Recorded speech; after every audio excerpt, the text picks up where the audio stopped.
নবী সাল্লাল্লাহু আলাইহি ওয়াসাল্লামের ওপেন হার্ট সার্জারি হয়ে গেল। এবার নবী সাল্লাল্লাহু আলাইহি ওয়াসাল্লামের কাছে একটা বাহন নিয়ে আসা হলো, যেই বাহনটার নাম হলো বুরাক। নবী সাল্লাল্লাহু আলাইহি ওয়াসাল্লাম বুরাকের উপর আরোহণ করলেন। কিছু রায়াতের মধ্যে আছে নবী সাল্লাল্লাহু আলাইহি ওয়াসাল্লাম যখন বুরাকের উপর আরোহণ করবেন, বুরাক একটু নড়াচড়া করছিল। আল্লাহ নবী সাল্লাল্লাহু আলাইহি ওয়াসাল্লাম যখন বুরাকের উপর আরোহণ করবেন, বুরাক নড়াচড়া করে। এবার জিবরাইল আমিন ডাক দিয়ে বলে, ও বুরাক, তুমি নড়াচড়া করো। তুমি জানো তোমার পিঠের উপর কে আরোহণ করবে? তোমার পিঠের মধ্যে আসমান জমিনের মধ্যে সব চাইতে আল্লাহর পরে দামি মাখলুক, আল্লাহ তাআলা তো খালেক, আল্লাহর পরে দামি মাখলুক নবী সাল্লাল্লাহু আলাইহি ওয়াসাল্লাম আরোহণ করবে। তুমি জানো তোমার উপর আরোহণ করে এই মুহাম্মদ কোথায় যাবে? তোমার উপর আরোহণ করে এই পয়গম্বর তার ইলাহির কাছে, তার রবের কাছে দিদারে যাবে। সুবহানাল্লাহ। বুরাকের নড়াচড়া কমে গেছে। বুরাকের উপর নবী আরোহণ করেছেন। নবী সাল্লাল্লাহু আলাইহি ওয়াসাল্লামকে নিয়ে বুরাক যাওয়া শুরু করছে। কিছু দূর যাওয়ার পরে জিবরাইল আমিন আলাইহিস সালাম বললেন, বুরাক থামাও। এই জায়গার মধ্যে নবীকে বললেন, নবী আপনি এই জায়গায় নামেন, অসল্লি রাকাতাইনে, 2 রাকাত নামাজ পড়েন। সুবহানাল্লাহ। 2 রাকাত নামাজ শেষে আপনার আমার পয়গম্বর ডাক দিয়ে বলেন, ও ভাই জিবরাইল, এই জায়গার মধ্যে আমাকে নামিয়ে 2 রাকাত নামাজ পড়তে বললে কেন? আমি এখানে কেন নামাজ পড়লাম? এবার জিবরাইল আমিন আলাইহিস সালাম বলেন, ও পয়গম্বর, এই জায়গাটার নাম হলো ইয়াসরিব। আপনি কিছুদিন পর আপনি মক্কা থেকে হিজরত করে এই ইয়াসরিব নামক জায়গায় আসবেন, এবং এই ইয়াসরিবের জায়গার নাম আর ইয়াসরিব থাকবে না। কিছুদিন পর আপনি যখন হিজরত করে এই ইয়াসরিবের মধ্যে আসবেন, এই ইয়াসরিবের নাম হবে মদিনা। সুবহানাল্লাহ। আল্লাহ নবী সাল্লাল্লাহু আলাইহি ওয়াসাল্লামের মেরাজের সূচনাটা কিভাবে হলো? নবী সাল্লাল্লাহু আলাইহি ওয়াসাল্লামকে কোন ঘটনার প্রেক্ষিতে আল্লাহ নবীকে আল্লাহ তাআলা সেই ঊর্ধ্বলোকে নিয়ে গেলেন, আল্লাহর সাথে দিদার করালেন? মূলত আল্লাহ নবী সাল্লাল্লাহু আলাইহি ওয়াসাল্লাম মক্কায় যখন কাফেরদেরকে দাওয়াত দিলেন, ইয়া আইয়ুহান নাস কুলু লা ইলাহা ইল্লাল্লাহ তুফলিহু, হে মানুষেরা তোমরা বলো আল্লাহ ছাড়া আর কোনো মাবুদ নাই, আমি মুহাম্মদ হলাম একমাত্র সর্বশেষ নবী, আমি ব্যতীত আর কোনো নবীও আসবে না, আমি হলাম শেষ নবী। আমার রিসালাতকে মেনে নাও, আল্লাহর হুকুমতকে মেনে নাও, তাহলে দুনিয়া এবং আখিরাতে তোমরা কি হয়ে যাবে? তোমরা কামিয়াবি হয়ে যাবে। মুহতারাম হাজিরিন, এই দাওয়াত যখন দেওয়া শুরু করলো, মক্কার বড় বড় কাফেররা যারা নেতা ছিল তাদের মাথা সমস্যা দেখা দিল। তারা বলল যে মুহাম্মাদের ধর্ম হলো সুন্দর সুশৃঙ্খল একটি ধর্ম, এই ধর্ম যদি আমাদের সমাজে বাস্তবায়ন হয়, আমাদের মতো চোর বাটপাররা আর কি পাবে না, কোনো সুযোগ পাবে না, চুরি বাটপারি করার কি পাবে না। তাহলে কি করা যায়? মুহাম্মদকে যেমনে হোক মুহাম্মদকে আমাদের সমাজ থেকে উৎখাত করতে হবে, প্রয়োজনে মুহাম্মদকে হত্যা করতে হবে। বলি নাউজুবিল্লাহ। নবী সাল্লাল্লাহু আলাইহি ওয়াসাল্লামের সহধর্মিনী আম্মাজান হযরত খাদিজা রাদিয়াল্লাহু তাআলা আনহা, যিনার সাথে নবী সাল্লাল্লাহু আলাইহি ওয়াসাল্লাম প্রায় 25 বছর সংসার করেছেন। সুবহানাল্লাহ। নবী সাল্লাল্লাহু আলাইহি ওয়াসাল্লামকে আশ্রয় দিয়েছিলেন আম্মাজান খাদিজা রাদিয়াল্লাহু তাআলা আনহা। ওই বছর আম্মাজান খাদিজা রাদিয়াল্লাহু তাআলা আনহার ইন্তেকাল হলেন। এদিকে আল্লাহ নবী সাল্লাল্লাহু আলাইহি ওয়াসাল্লামের কলিজার টুকরা চাচা আবু তালেব, যিনি ঈমান আনেন নাই, কিন্তু আবু তালেব কথা হলো, আমার ভাতিজার দিকে কেউ যদি বাঁকা নজরে তাকায়, আমি আমার কোষ মুক্ত তরবারি দ্বারা তার কল্লা দ্বিখণ্ডিত করে দেব। নবীর প্রতি এত মহব্বত, তিনার আনুষঙ্গিক বিষয়ের কারণে ঈমান আনতে পারে নাই। এই আবু তালেবের ইন্তেকাল হয়ে গেছে, হামজা রাদিয়াল্লাহু তাআলা আনহুর ইন্তেকাল হয়ে গিয়েছে। মক্কার মধ্যে নবী দাওয়াত দেন, হে মানুষেরা আমার ধর্মকে কবুল করো, আল্লাহকে রব বলে মেনে নাও। মক্কার মানুষরা নবীর ধর্ম তো কবুল করে না, বরং নবীকে পাগল বলে গালিগালাজ করে। কি করে? দেখবেন, একটা জিনিস লক্ষ্য করে দেখবেন, আপনার আমার নবীর ব্যাপারে আল্লাহ সুবহানাহু ওয়া তাআলা বলেছেন, লাকাদ কানা লাকুম ফি রাসূলিল্লাহি উসওয়াতুন হাসানাহ, তোমাদের নবীর মধ্যে রয়েছে তোমাদের উত্তম জীবন আদর্শ। আল্লাহর নবীর আখলাক কেমন ছিল, আল্লাহর নবীর চরিত্র কেমন ছিল। আল্লাহ নবী সাল্লাল্লাহু আলাইহি ওয়াসাল্লামের সহধর্মিনী আম্মা জান আয়েশা রাদিয়াল্লাহু তাআলা আনহাকে জিজ্ঞাসা করা হলো নবীর চরিত্র কেমন ছিল, তখন উত্তর দিয়ে বলেছেন, কানা খুলুকুহুল কুরআন, নবীর চরিত্র ছিল স্বয়ং কুরআন শরীফ। সুবহানাল্লাহ। মক্কার কাফেরেরা আল্লাহর নবী সাল্লাল্লাহু আলাইহি ওয়াসাল্লামের বিরোধিতা করেছে, নবীকে পাগল বলেছে, উম্মাদ বলেছে, কিন্তু কোন কাফেরের সাধ্য হয় নাই, ক্ষমতা হয় নাই আমার নবীকে দুশ্চরিত্র বলবে। কেউ বলছে? কেউ বলছে যে দুশ্চরিত্র, তার চরিত্রে সমস্যা না, বলছে পাগল। পাগল বলা যায়, বলছে পাগল, বলছে উম্মাদ, কিন্তু চরিত্রের ব্যাপারে সামান্য পরিমাণ কালিমা লেপন করতে পারছে? পারে না। আল্লাহ নবী সাল্লাল্লাহু আলাইহি ওয়াসাল্লামকে পাগল উম্মাদ বলে। নবী সাল্লাল্লাহু আলাইহি ওয়াসাল্লাম অসহায়, আমার গোত্রের মানুষদেরকে দাওয়াত দিই, তারা দাওয়াত কবুল করে না, আমার সহধর্মিনীর ইন্তেকাল, আমার চাচার ইন্তেকাল, সব মিলায় নবী সাল্লাল্লাহু আলাইহি ওয়াসাল্লাম মনক্ষুণ্ণ। আল্লাহ নবী চিন্তা করলেন, আমার দুধমা হালিমাতুস সাদিয়া রাদিয়াল্লাহু তাআলা আনহার সেখানে তো আমি বসবাস করেছি, সেখানে তো আমি একটা সময় আমার শৈশবকাল, আমার বাচ্চাকাল, শিশুকালটা সেখানে কাটিয়েছি, সেটা হলো তায়েফ। কোথায়? তায়েফে। আমি যাই সেই তায়েফের মানুষদের কাছে আমি একটু দিনের দাওয়াত পৌঁছে দিই। নবী সাল্লাল্লাহু আলাইহি ওয়াসাল্লাম তায়েফে গেলেন অনেক বুক ভরা আশা নিয়ে। আমার স্ত্রী ইন্তেকাল করেছে, আমার চাচা ইন্তেকাল করেছে, আমার গোত্রের লোকেরা আমাকে পাগল বলে, আমাকে উন্মাদ বলে, আমার ধর্মকে কবুল করে না। বুক ভরা আশা নিয়ে তায়েফে গিয়েছেন, তায়েফের মানুষদেরকে দাওয়াত দিচ্ছেন।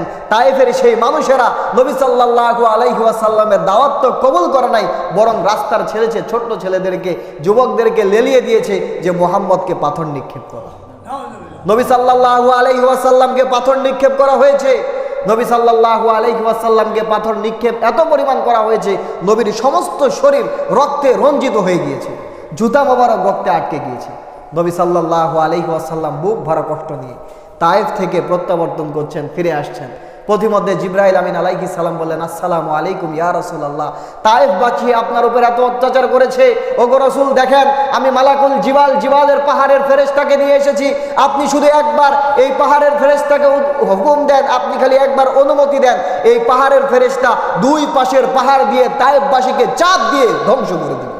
আল্লাহ নবী সাল্লাল্লাহু আলাইহি ওয়াসাল্লাম হলো রহমতের নবী, দয়ার নবী। সুবহানাল্লাহ, দয়ার নবী রহমাতুল লিল আলামিন সাল্লাল্লাহু আলাইহি ওয়াসাল্লাম বলেন, না জিবরাইল, এই উম্মত তারা হয়তো আমার ধর্মকে কবুল করে নাই, কিন্তু তাদের ঔরস থেকে এমন সন্তানেরা আসবে ভবিষ্যতে যারা আমি মুহাম্মাদের ধর্মকে কবুল করবে, আল্লাহকে রব বলে মেনে নেবে, আমি নবীকে রসুল বলে মেনে তারা কোরআন এবং হাদিস অনুযায়ী নিজেদের জীবন পরিচালনা করবে।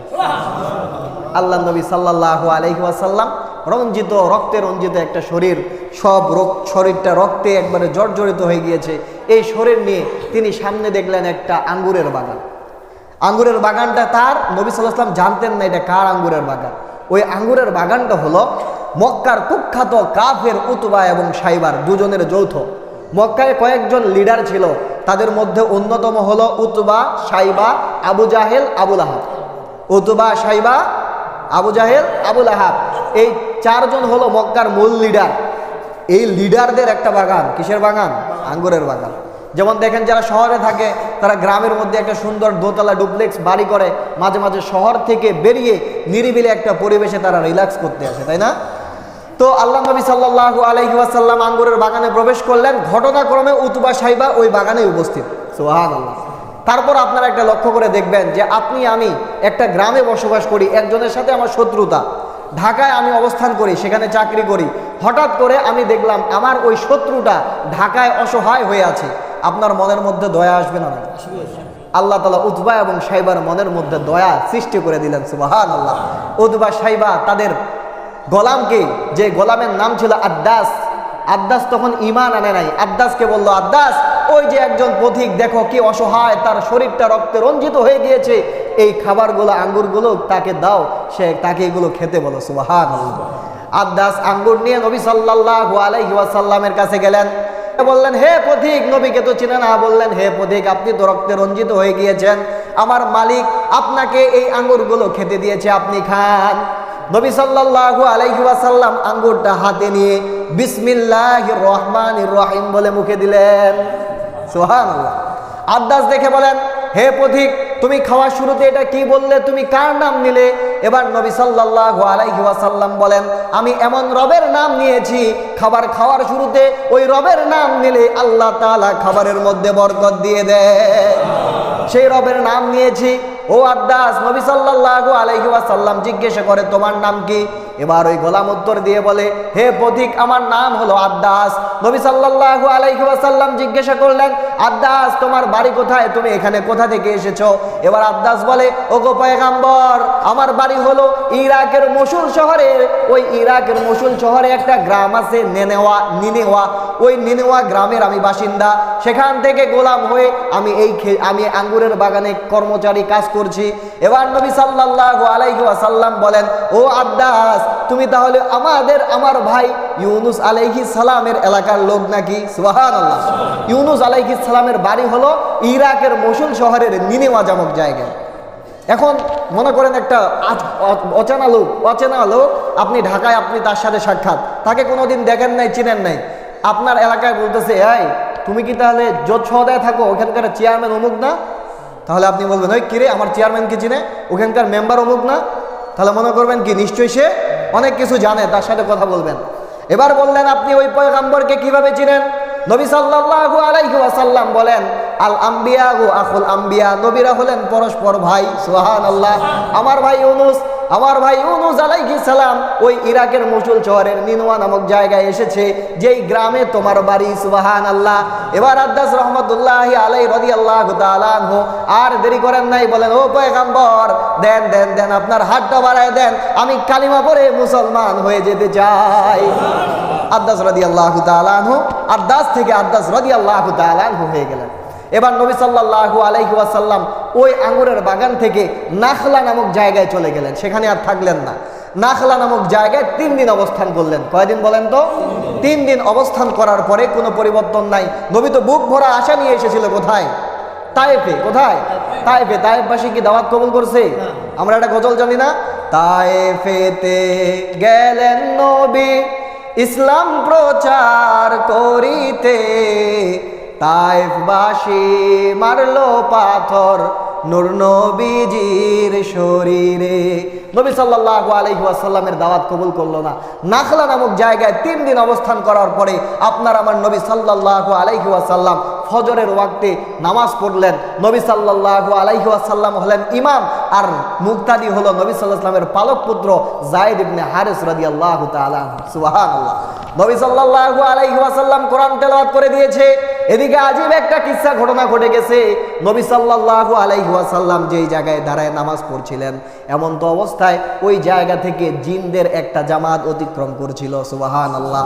জিনের জামাতের সর্দার বলে, ও জিনেরা, তোমরা হইচই করিও না, তোমরা থামো থামো, ইন্না সামি'না কুরআনান আজাবা, আমরা একটা আশ্চর্য ধরনের কোরআন শুনছি, এই কোরআনটা মানুষকে সঠিক পথে প্রদর্শন করবে। সুবহানাল্লাহ।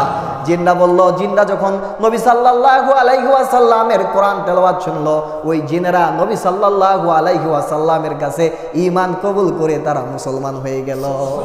নবী সাল্লাল্লাহু আলাইহি ওয়াসাল্লাম নাখলা থেকে আবার মক্কায় যাবেন, কিন্তু মক্কার অবস্থা ভয়াবহ। মক্কার কাফেররা নবীর উপর চড়াও, নবীকে আহত করতে, নবীকে হত্যা করতে, নবীকে যেমনে হোক তিনার মান সম্মান লুণ্ঠন করার জন্য মক্কার কাফেরেরা উৎপেতে বসে আছে।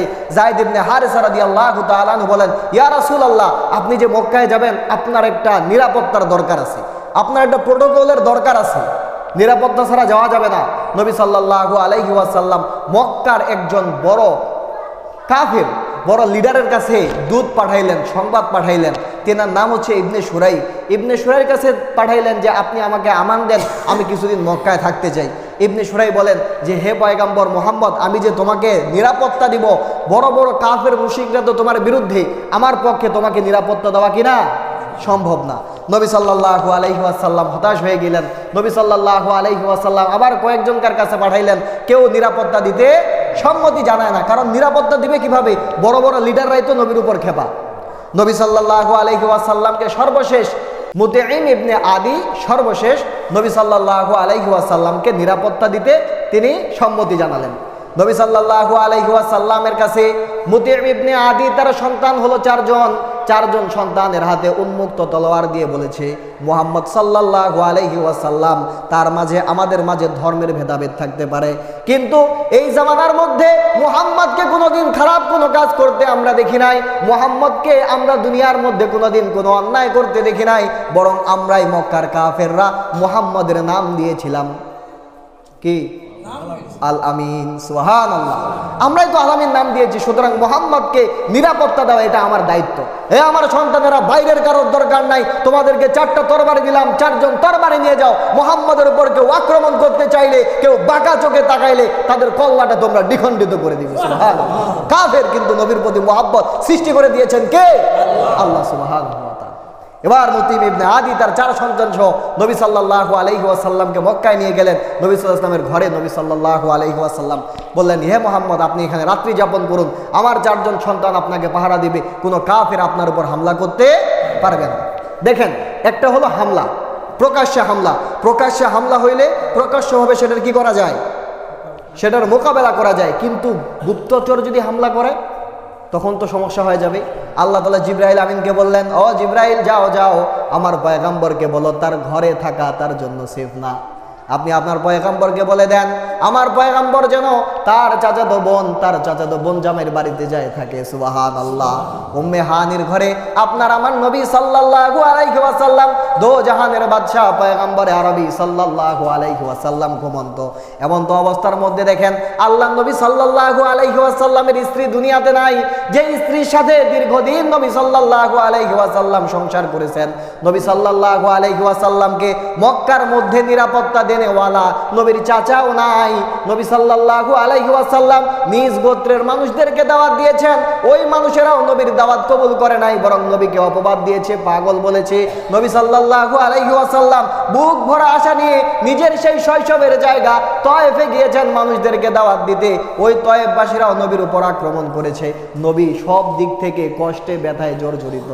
আল্লাহ তাআলা বলেন, আমার নবী ব্যথায় জর্জরিত। আপনি আমি দুনিয়ার মধ্যে হইলে কি হয়, একটা সন্তান সকালে ভাত খাইতে চায় না, ধরে উদাম মাইর দিছেন, এখন বিকালে সারাদিন মনটা খারাপ, এখন বলেন এই বড় ছেলেকে বলে, এই ওকে একটু বাইরে ঘুরে নিয়ে, বাজারে একটু চা খাওয়াই নিয়ে, বলি কিনা, তাহলে কি হবে, মনটা ভালো হবে। আল্লাহ নবী সাল্লাল্লাহু আলাইহি ওয়াসাল্লাম ব্যথিত মন নিয়ে উম্মে হানির রাদিয়াল্লাহু তাআলা আনহার ঘরের মধ্যে শোয়া, ঘুমন্ত অবস্থায় হঠাৎ করে দেখেন উম্মে হানির ঘরের ছাদটা দ্বিখণ্ডিত হয়ে গিয়েছে। সুবহানাল্লাহ। ছাদ ফাটে গেছে। ছাদ ফাটে সেখান থেকে জিবরাইল আমিন আলাইহিস সালাম এসেছে। প্রশ্ন হতে পারে, জিবরাইল আলাইহিস সালাম কেন ছাদ ফেটে দুনিয়ার মধ্যে নবী সাল্লাল্লাহু আলাইহি ওয়াসাল্লামের ঘরে আসলেন? নবী সাল্লাল্লাহু আলাইহি ওয়াসাল্লামের কাছে ছাদ দিয়ে জিবরাইল এসে বুঝাই দিলেন, আজকে অলৌকিক কিছু ঘটতে চলেছে। সুবহানাল্লাহ। এই নবীর মেরাজ শুরু হয়ে গেছে। সুবহানাল্লাহ। এটা হলো মেরাজের আগের প্রেক্ষাপট। এখন নবীর কি হয়েছে, শুরু হয়েছে মেরাজ। নবী সাল্লাল্লাহু আলাইহি ওয়াসাল্লামের মেরাজটা দুই ভাগ। কয় ভাগ বলেন তো? প্রথম ভাগ হলো ইসরা। প্রথম ভাগ কি? এটা হলো বাইতুল হারাম থেকে বাইতুল মাকাদিস। আর দ্বিতীয়টা হলো মেরাজ, সেখানে বাইতুল মাকাদিস থেকে 7 আসমানের উপরে ইলাহি কাবার। সুবহানাল্লাহু তাআলা, আল্লাহ তাআলার দিদার। সুবহানাল্লাহ। নবী সাল্লাল্লাহু আলাইহি ওয়াসাল্লামকে ধরে নিয়ে কাবা শরীফের কাছে হাতিমে কাবার কাছে নিয়ে গেলেন।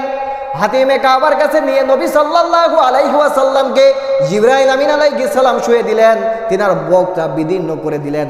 নবী সাল্লাল্লাহু আলাইহি ওয়াসাল্লামের ওপেন হার্ট সার্জারি চলছে। সুবহানাল্লাহ। নবী সাল্লাল্লাহু আলাইহি ওয়াসাল্লাম বলেন, সুম্মা উতিয়া বিতাসতিম মিন যাহাবিন ওয়া তাসতিম মিন ফিদ্দাতিন। এরপরে আমার কাছে জিবরাইল আমিন আলাইহিস সালাম 2টা পেয়ালা নিয়ে আসলেন। একটা পেয়ালা স্বর্ণের, আরেকটা পেয়ালা হলো রৌপ্যের। এক পেয়ালার মধ্যে হিকমতে ভরপুর, আরেকটা পেয়ালার মধ্যে এলেম দ্বারা ভরপুর। সুবহানাল্লাহ। নবী সাল্লাল্লাহু আলাইহি ওয়াসাল্লামের হার্ট বের করে জিবরাইল আমিন আলাইহিস সালাম জমজমের পানি দ্বারা সেটাকে ধৌত করলেন। ধৌত করে নবী সাল্লাল্লাহু আলাইহি ওয়াসাল্লামের হার্টকে আবার সেই জায়গায় স্থানান্তর করে সেখানে এলেম এবং হিকমতে ভরপুর পাত্রগুলো ঢেলে দিলেন। এখানে প্রশ্ন দেখেন, নবী সাল্লাল্লাহু আলাইহি ওয়াসাল্লামের হার্ট কি দিয়ে ধৌত করেছেন? জমজমের পানি দ্বারা। জমজমের পানি কেমন জানেন?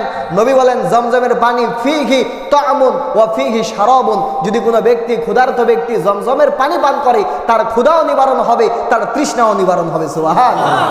এই জন্য যখন হাজী সাহেবরা আসবে, আপনি ওই আতর তসবি খুঁজবেন না, বরং যদি জমজমের পানি একটু পান সেটা লুফে নেবেন। সুবহানাল্লাহ।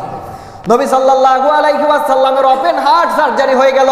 এবার নবী সাল্লাল্লাহু আলাইহি ওয়াসাল্লামের কাছে একটা বাহন নিয়ে আসা হলো, যেই বাহনটার নাম হলো বুরাক। বাহনটার নাম কি? বুরাক। বুরাকটা কি? ফকল, ফরস ও দুনাল বাগল, একটা প্রাণী যেটা ঘোড়ার থেকে বড়, খচ্চরের থেকে একটু ছোট। আচ্ছা, বুরাককে বুরাক করে কেন নামকরণ করা হয়েছে? যারা মুহাদ্দিসিনে কেরাম আছেন তারা বলেন, এই বুরাক শব্দটি বারকুন থেকে গৃহীত। বুরাকটা কোথায় থেকে এসছে? বারকুন। আর বারকুন শব্দের অর্থ হলো বিজলি। বিজলি, বিজলিটা কি চমক করে আসে, আবার কি হয়ে যায়? হঠাৎ করে আসে, হঠাৎ করে নাই। বিজলি যেমন চমকায় আচমকা, তেমনিভাবে এই বুরাক এমন যেটার এক পা ফালায় এইখানে, আরেক পা ফালায় মুনতাহা বাসরিহি, চোখের দৃষ্টি যেখানে শেষ হয়ে যায় সেখানে আরেকটা পা ফালায়। সুবহানাল্লাহ। নবী সাল্লাল্লাহু আলাইহি ওয়াসাল্লাম বুরাকের উপর আরোহণ করলেন। এখানে অনেক রেওয়ায়েত আছে, কিছু রায়াতের মধ্যে আছে নবী সাল্লাল্লাহু আলাইহি ওয়াসাল্লাম যখন বুরাকের উপর আরোহণ করবেন, বুরাক একটু নড়াচড়া করছিল। আল্লাহ নবী সাল্লাল্লাহু আলাইহি ওয়াসাল্লাম যখন বুরাকের উপর আরোহণ করবেন, বুরাক নড়াচড়া করে। এবার জিবরাইল আমিন ডাক দিয়ে বলে, ও বুরাক, তুমি নড়াচড়া করো, তুমি জানো তোমার পিঠের উপর কে আরোহণ করবে? তোমার পিঠের মধ্যে আসমান জমিনের মধ্যে সব চাইতে আল্লাহর পরে দামি মাখলুক, আল্লাহ তাআলা তো খালেক, আল্লাহর পরে দামি মাখলুক নবী সাল্লাল্লাহু আলাইহি ওয়াসাল্লাম আরোহণ করবে। তুমি জানো তোমার উপর আরোহণ করে এই মুহাম্মদ কোথায় যাবে? তোমার উপর আরোহণ করে এই পয়গম্বর তার ইলাহির কাছে, তার রবের কাছে দিদারে যাবে। সুবহানাল্লাহ। বুরাকের নড়াচড়া কমে গেছে। বুরাকের উপর নবী আরোহণ করেছেন। নবী সাল্লাল্লাহু আলাইহি ওয়াসাল্লামকে নিয়ে বুরাক যাওয়া শুরু করছে। কিছু দূর যাওয়ার পরে জিবরাইল আমিন আলাইহিস সালাম বললেন, বুরাক থামাও। এই জায়গার মধ্যে নবীকে বললেন, নবী আপনি এই জায়গায় নামেন, অসল্লি রাকাতাইনে, 2 রাকাত নামাজ পড়েন। সুবহানাল্লাহ। 2 রাকাত নামাজ শেষে আপনার আমার পয়গম্বর ডাক দিয়ে বলেন, ও ভাই জিবরাইল, এই জায়গার মধ্যে আমাকে নামিয়ে 2 রাকাত নামাজ পড়তে বললে কেন? আমি এখানে কেন নামাজ পড়লাম? এবার জিবরাইল আমিন আলাইহিস সালাম বলেন, ও পয়গম্বর, এই জায়গাটার নাম হলো ইয়াসরিব। আপনি কিছুদিন পর আপনি মক্কা থেকে হিজরত করে এই ইয়াসরিব নামক জায়গায় আসবেন, এবং এই ইয়াসরিবের জায়গার নাম আর ইয়াসরিব থাকবে না। কিছুদিন পর আপনি যখন হিজরত করে এই ইয়াসরিবের মধ্যে আসবেন, এই ইয়াসরিবের নাম হবে মদিনা। সুবহানাল্লাহ। মদিনাতুন নবী সাল্লাল্লাহু আলাইহি ওয়াসাল্লাম।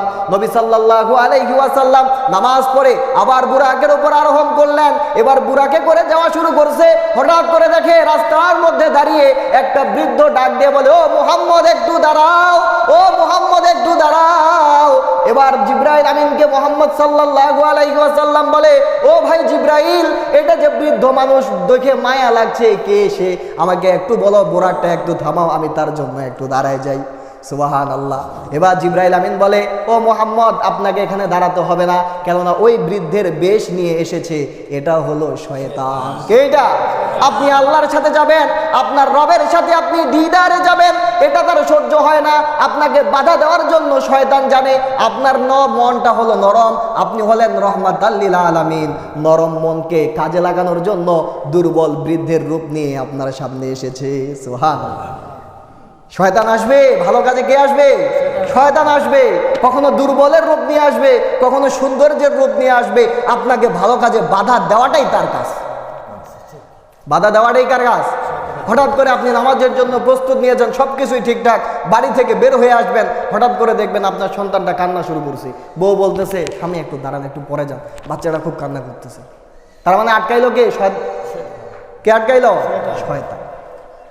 আপনি চলে আসবেন নামাজে, হঠাৎ করে দেখলেন আপনার খেতে পানি দেওয়ার জন্য ওই মেশিনওয়ালা চলে আসছে। মেশিনওয়ালাকে ওই সময় কে আনছে? আপনাকে বলতে হবে, থাকেন, আমি নামাজ পড়ে আসি, তারপর আমার খেতে পানি দিব। আপনি বলেন যে নামাজ পড়ে খেতে পানি, কিন্তু আল্লাহ বলে, আল্লাহর কোরআন বলে খেতের পানি পড়ে আগে নামাজ। কি কথা ঠিক আছে তো? নবী সাল্লাল্লাহু আলাইহি ওয়াসাল্লাম আবার সামনে আরোহণ করা শুরু করলেন, আবার সামনে যাত্রা করা শুরু করলেন। এবার একজন বৃদ্ধ মহিলা, কিন্তু বৃদ্ধ মহিলা হইলে কি হবে? সাজুগুজু করছে সুন্দর করে। এই বৃদ্ধ মহিলা ডাক দিয়ে বলে, ও মুহাম্মদ একটু দাঁড়াও, ও মুহাম্মদ একটু দাঁড়াও। নবী সাল্লাল্লাহু আলাইহি ওয়াসাল্লাম বলেন, ভাই জিবরাইল, এই যে সাজুগুজু করা বৃদ্ধ মহিলাটা আমাকে ডাকে, এটা কে? নবী সাল্লাল্লাহু আলাইহি ওয়াসাল্লামকে উত্তর দিয়ে বলে, কোন রিওয়ায়াতের মধ্যে বলেন জিবরাইল আমিন বলেছিলেন, ও পয়গম্বর, এই বৃদ্ধ মহিলা হলো আপনার উম্মতের বদআমল। আপনার উম্মতের বদআমল। বদআমল মানে বুড়া, আবার সাজছে কি একবারে nail polish, ten polish, lipstick থেকে শুরু করে সবকিছুই লাগছে। ওরা দেখতে সুন্দর লাগবে না বান্দর লাগবে? সুন্দর লাগবে। সুন্দর না বান্দর লাগবে? বান্দর লাগবে ওটাকে দেখতে। ওটা দেখতে একটা মানে যুবতী মহিলা মানুষ সাজলে সুন্দর লাগে, আর একটা বৃদ্ধা মহিলা মানুষ যদি যুবতীর মতো সাজে, ওটাকে কি লাগবে? বান্দর লাগবে। নবী সাল্লাল্লাহু আলাইহি ওয়াসাল্লাম, আরেক রিওয়ায়াতের মধ্যে আছে, নবী সাল্লাল্লাহু আলাইহি ওয়াসাল্লামকে জিবরাইল আমিন বলেছিলেন, ও নবী, এটা হলো এই দুনিয়া। এটা হলো কি? দুনিয়া। যারা হায়াত শেষ হয়ে গিয়েছে, হায়াত শেষ, এই তো আর কিছুদিন পর দুনিয়া ধ্বংস হয়ে যাবে, কিন্তু এখনো সে চাকচিক্যময়ের মধ্যে আছে, এখনো সে কি রংচং লাগায়, আমরা মনে করতেছি দুনিয়াটা তো এখন শেষ হবে নাকি দুনিয়া। আপনি আমি মনে করি যে দুনিয়া এখনই শেষ হবে না, দুনিয়া কামাইতে হবে আমাকে। নবী সাল্লাল্লাহু আলাইহি ওয়াসাল্লাম আমার সামনে যাত্রা করলেন। এবার একজন সুন্দর যুবতী নবী সাল্লাল্লাহু আলাইহি ওয়াসাল্লামকে ডাক দেয়, ও মুহাম্মদ একটু দাঁড়াও। নবী সাল্লাল্লাহু আলাইহি ওয়াসাল্লাম বলেন, ভাই জিবরাইল, এটা কে? কে আমাকে ডাকে? জিবরাইল আমিন আলাইহিস সালাম বলেন, ওগো পয়গম্বর, এই যে মহিলা ডাকে এটা হলো আপনার উম্মতের জন্য ফিতনা নারী। সুবহানাল্লাহ, সুবহানাল্লাহ, নাউজুবিল্লাহ, নাউজুবিল্লাহ। আল্লাহ নবী বলেন, মা তারাকতু ফিতনাতান আলার রিজালি মা তারাকতু ফিতনাতান আদররা আলার রিজালি মিনান নিসা। আমি নবী দুনিয়া থেকে চলে যাব, কিন্তু আমার উম্মতের পুরুষদের জন্য আমি বলে গেলাম নারীর চাইতে বড় ফিতনা আর কিছু নাই। নারীর ফিতনা হলো বড় ফিতনা। নবী সাল্লাল্লাহু আলাইহি ওয়াসাল্লামকে জিবরাইল আমিন বললেন, ওগো পয়গম্বর, আজকে যদি আপনি এই নারীর ডাকে সাড়া দিতেন তাহলে পৃথিবীর কিয়ামত পর্যন্ত আপনার উম্মতগুলো বেগানা নারী নিয়ে কেলেঙ্কারির মধ্যে পড়ে যাইত। নাউজুবিল্লাহ। এখনো তো কেলেঙ্কারি হয়, কিন্তু সবাই কেন কেলেঙ্কারির মধ্যে পড়ে নাই? আল্লাহ নবী সাল্লাল্লাহু আলাইহি ওয়াসাল্লাম বলেন, আমার উম্মতদের মধ্যে কিছু উম্মত আছে যাদের অন্তরগুলো হলো আনাজিল, ইনজিল। তাদের অন্তরগুলো কি? আনাজিল, কুলুবুন আনাজিল। এই আনাজিল মার্কা কুলুবগুলো, এই আনাজিলওয়ালা কুলুবগুলো, তারা বাকি যাদের মনের মধ্যে শয়তানি হিংসা ফাসাদ, তাদেরকে টেনে টেনে এই ভালো কাজের দিকে নিয়ে যাওয়ার চেষ্টা করে। সুবহানাল্লাহ। নবী সাল্লাল্লাহু আলাইহি ওয়াসাল্লাম আবার সামনে যাত্রা করলেন। এবার পয়গম্বরে আরবি সাল্লাল্লাহু আলাইহি ওয়াসাল্লামকে জিবরাইল আমিন বললেন, এ রাসূলুল্লাহ, এই জায়গার মধ্যে একটু নামেন আর 2 রাকাত নামাজ পড়েন। নবী সাল্লাল্লাহু আলাইহি ওয়াসাল্লাম 2 রাকাত নামাজ পড়লেন। এবার বললেন, ভাই জিবরাইল, এই জায়গায় যে নামাজ পড়লাম এই জায়গাটা কোন জায়গা? এবার বলে, ওগো পয়গম্বর, আপনার ভাই, আপনার নবী ভাই মুসা আলাইহিস সালাম এই তুর পাহাড়ের মধ্যে আল্লাহ তাআলা তাকে নবুয়ত দিয়েছিলেন। নবী সাল্লাল্লাহু আলাইহি ওয়াসাল্লাম আবার যাওয়া শুরু করছে। এবার দেখে হঠাৎ করে একটা সুঘ্রাণ। নবী সাল্লাল্লাহু আলাইহি ওয়াসাল্লাম বলে, ভাই জিবরাইল, এটা কোন সুঘ্রাণ? কোথা থেকে এত সুন্দর ঘ্রাণ আসছে? জান্নাতি ঘ্রাণ দুনিয়ার মধ্যে কিভাবে ছড়াচ্ছে? এবার জিবরাইল আমিন বলে, ওগো পয়গম্বর, এটা হলো ফেরাউনের দাসী মা, সে তার কবর থেকে ঘ্রাণ ছড়ায়। নবী সাল্লাল্লাহু আলাইহি ওয়াসাল্লাম বলেন, মা সে তার কবর থেকে কি আসতেছে? জান্নাতের ঘ্রাণ আসতেছে। না বললেও নয়, মা সেতার কবর থেকে কেন জান্নাতের ঘ্রাণ আসতেছে? মা সেতা কে ছিল? সংক্ষিপ্তভাবে একটু বললে কি শুনবেন আপনারা? মা সেতা ছিল ফেরাউনের দাসী। ফেরাউনের দাসী, ফেরাউনের কোনো সন্তান ছিল না, তবে ফেরাউনের একজন পালক মেয়ে ছিল। ওই মেয়ের খাদেমা হিসেবে মা সেতাকে রাখা হয়েছিল। মা সেতা একদিন চিরুনিটা মাটির মধ্যে যখন পড়ে গেছে, সেটাকে উঠানোর সময় বলছে, বি ইসমি রব্বিল আলামিন। পিছন থেকে শুনে ফেলেছে মেয়ে। মেয়ে ডাক দিয়ে বলে, ও খাদেমা, ও কাজের বুয়া, তুমি কার নাম নিলে? আমার বাবা হলো এই পৃথিবীর রব, আমার বাবা হলো সবার সৃষ্টিকারণে ওয়ালা। আমার বাপ ফেরাউনের নাম নিয়ে তুমি কোন রবের নাম নিলে?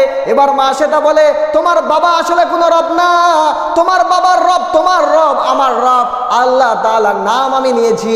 এবার ওই ফেরাউনের কন্যা ফেরাউনের কাছে ডাক দিয়ে বলে, ও বাবা, আপনি নাকি বাবা, আপনি নাকি রব, আপনি নিজেকে রব দাবি করেন, কিন্তু আপনার বাড়ির কাজের মহিলা আপনাকে রব মানে না, আপনাকে রব মানে না।